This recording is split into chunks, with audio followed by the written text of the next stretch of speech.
Hey, everybody, and welcome back to another episode of the Security Repo Podcast. As always, I'm your host, Dwayne, and please like and subscribe, share with your friends. It does help us out as a channel when you make a little noise about us out there in the world.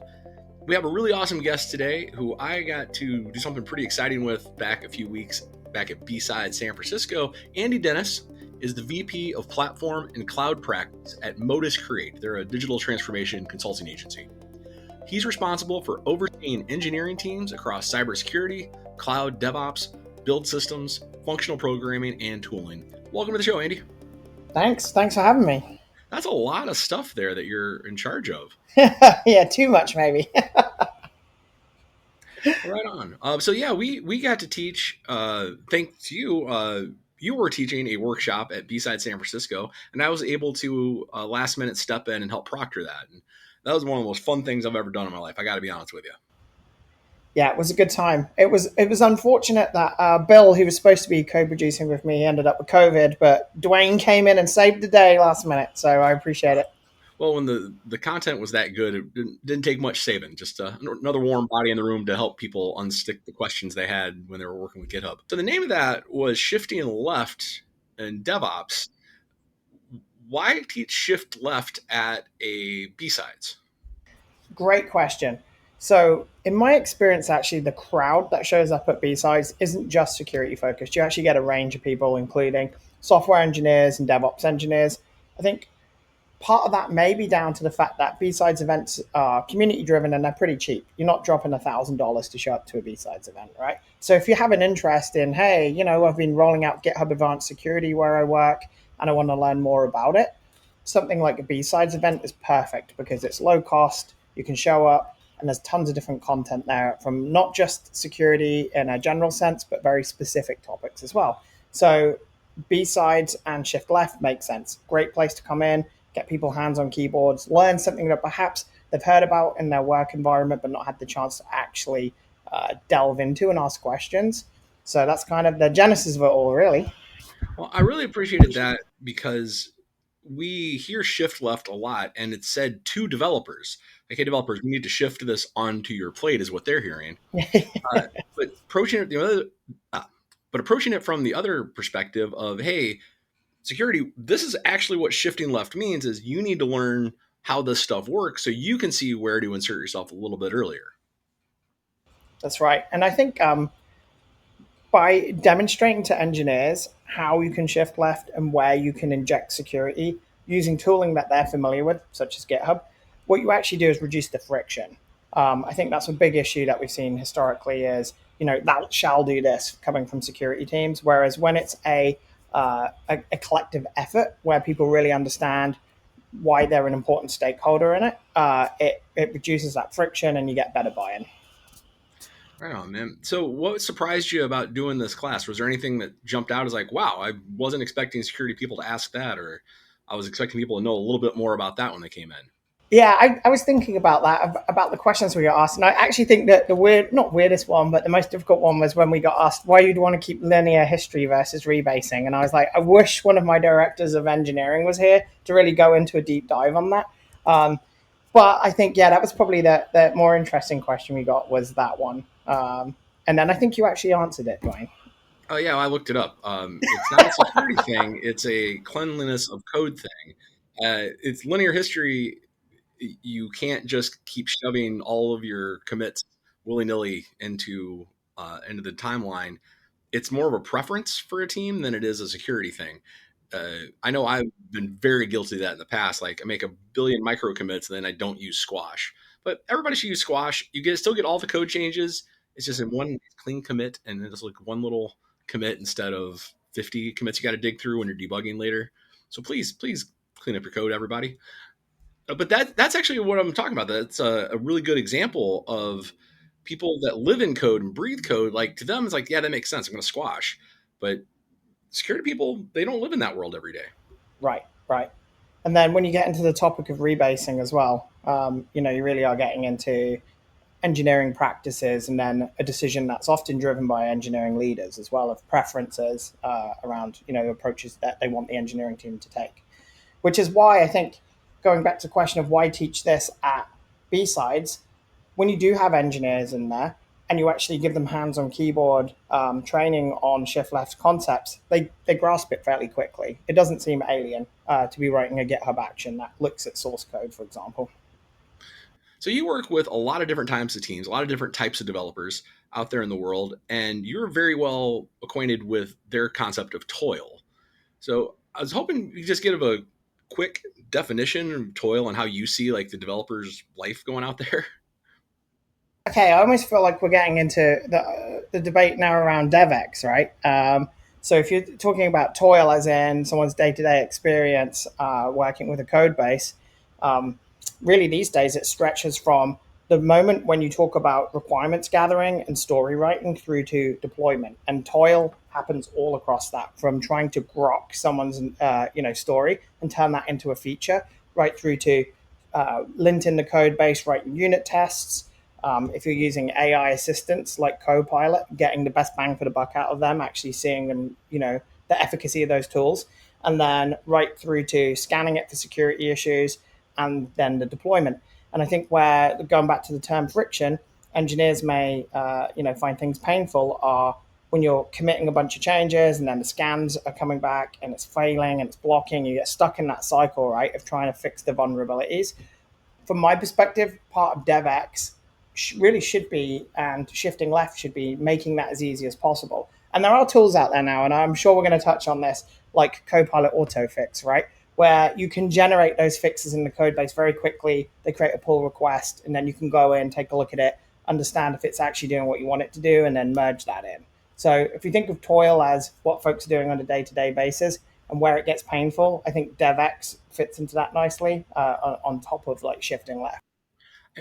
Where would you say the biggest hurdles are for security folks to really grok that? So I think the biggest hurdles aren't even really on the technical side. It's understanding the business case. That engineers are often under a lot of pressure to get features out quickly, especially at the moment. There's a lot of competition in the marketplace, people trying to capture new customers, especially with this sort of shift and pivot to AI. So understanding that an engineer is probably stressed, could be working 12-hour days, has got to make sure that this feature A works, it's tested, and then on top of it is secure. That to me is really important. Security folks should be there to enable them, not to block them. And enabling them doesn't mean allowing them to push, vulnerable code into production. It's how do you detect it quickly, remediate it quickly, and if you can do that in the IDE before you even get stuck in the process of it in the CI/CD process, even better. So that's where I think security engineers should be focusing their effort, is how do I make this smoother and easier for people who are under a lot of pressure to deliver in a tight time frame. I think you nailed it right there. Security engineers need to help meet the developer where they're at to say, look, how do we get you to do this easier and the safest way, instead of just, here's another tool that's going to throw a bunch of noise at you. Yep, exactly. I think that's how shift left has been interpreted by a lot of people out there on the development side of like, wow, it's another noise generator I have to sign off on. Well, you brought it up, so we might as well just talk about AI. It's 2025. You can't have a podcast without But yeah, I had never seen that in action. Maybe for folks at home, just give a quick high-level overview. What on earth are you talking about with AutoFix? Yeah, so this is a feature that's part of GitHub Advanced Security. And when you enable it on your code base, let's say you create a pull request and it detects a security vulnerability in there. Perhaps you've got Django and you've left the debug mode set to true. It will create a pull request with a patch effectively to fix that vulnerability in the code base. So you can then go in, you can take a look, apply the fix, and then merge it in prior to it getting caught, up into that whole cycle that we talked about where the scan fails. Then you have to go off and figure out the fix for yourself, apply it to the code base, update the pull request. So it's effectively there to try and assist you in remediating the issues quicker. And now it did something very interesting when we did this live, and it suggested, how many lines of code? It's just like 15, 20 lines of code to stop an echo from plain text echoing out a password. But this is, I think, a beautiful example of missing the forest for the trees. It didn't stop and think, why is this trying to echo a password from a GitHub action? And that's something that I think I don't see AI being able to handle anytime soon. This is something where you need a human in the loop. Right. And I think, yeah, in that example, we had an echo in the code base, right? And I think it suggested some logging code rather than just removing the echo statement. And that really is a decision that a human needs to make. Like, was this just left in by accident when I was debugging the code locally, or do I actually want to start logging some of these things? Not the password, obviously, to a log file. But yeah, so I do think like that's where you have to be careful. GitHub will tell you, they'll be the first to tell you it's a co-pilot, not an autopilot. And I think engineers need to remember that sometimes the best approach is to actually remove something, removing lines of code rather than adding more and more to try and fix an issue. And I always say the caveat that I am not anti-AI. I use ChatGPT and Claude now like a lot for a lot of things. I even have a friend who built an entire online board game, completely vibe coded the thing. He's an engineer. He builds production systems for a living. He's like, this is just a fun toy. Like, Right. He said what it showed him though was there are some shortcuts you can take with it, and it's got some good uses, but I'm not sure using it to fix security problems is a good one at this point in time. Well, I guess the jury's out on that. But if I'm going to put on my GitHub partner hat, I'm going to say I think there is a lot of promise there. I think there's a lot of promise there too. I absolutely do. And again, not a Luddite here. I'm hoping for the best with it. But that I think is a whole new level of conversation that teams are starting to have. Is like we're using AI. We're being told to use AI all over the place, but they're being left up to each individual team and each individual developer to say, hey, this is a good use for it for me at this point in time.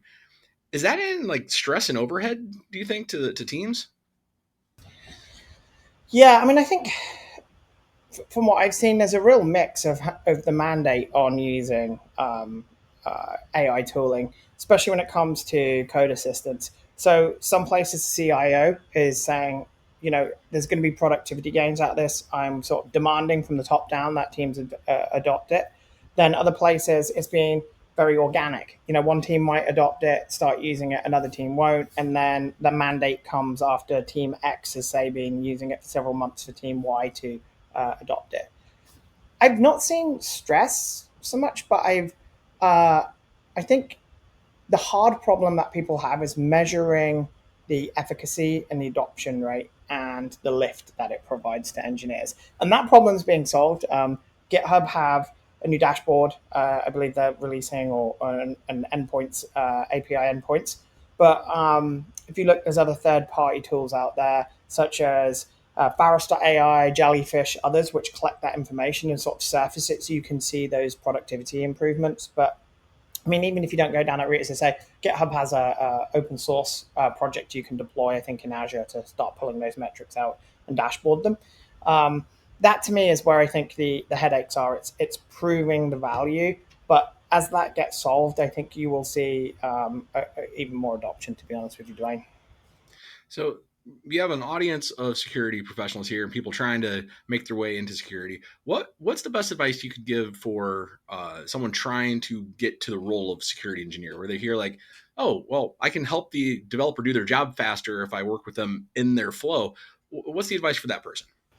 Yeah, I would say actually pick a programming language you've fallen in love with and get a lot of experience with it, whether it's working on open source projects or writing your own, so that you really understand, the nuances of being a software engineer, and then apply security as an overlay to that. So put your security hat on and say, if I was an engineer, what would cause me pain if I was getting this mandate from somebody else? I think if you understand and you have empathy for the engineers as a starting point, then you can start to apply security in a fashion that doesn't make their life miserable. It improves it. So I would say security engineers learn to code, and that's a dreadful phrase to say, but learn to code, even if you're using Copilot or Cursor to assist you. And then once you've sort of kind of got a handle and an understanding of why engineers, hit pain points, then you can start to think about how can security assist them rather than become this like friction. I think that's really good advice for someone coming up in the world too, just trying to get into security, because it's such a crowded field. There are only so many entry level jobs, but wow, if you're worth your salt with understanding how systems work, how DevOps works. It's going to be much easier to learn security than vice versa. Well, I really appreciate you being on the show, but we're at that point where we're starting to run out of time. And we have some questions we ask every guest that comes on this program. So let's just dive into the getting to know you section. So, first question we ask everybody: what's your all-time favorite security command line tool? Oh, that's a good one. So I'm going to be vendor agnostic here, and I'm going to go down the open source route. And there's a tool called Harusec. It's actually a collection of tools that get bundled together, and you can run them from the command line. You can run them as containers. It has a nice dashboard, and it basically packages up a bunch of SaaS tools. So you can, and I think that, I mean, there are some tools from companies that like CheckOps in there, for example, right? So there are some commercial tools, but the free versions in there, and some open source tools. But it's great. If you want to take a code base and run a scan against it and get a ton of results and sort of start to teach yourself like what different types of SaaS tools do, whether it be secret scanning or standard static analysis tools looking for, say, the OWASP top 10, fantastic tool. I've used it in the past for security assessments where we're not using a commercial tool. Highly recommend you check it out. And Dwayne, I'm sure you can share the link with everybody. Oh, absolutely. Free open source tools are awesome. Uh, Even if they're not made by OWASP, I still love them. Everybody, if you've listened to the show enough, you know I praise OWASP a lot. You've been a hiring manager. You're hiring people right now.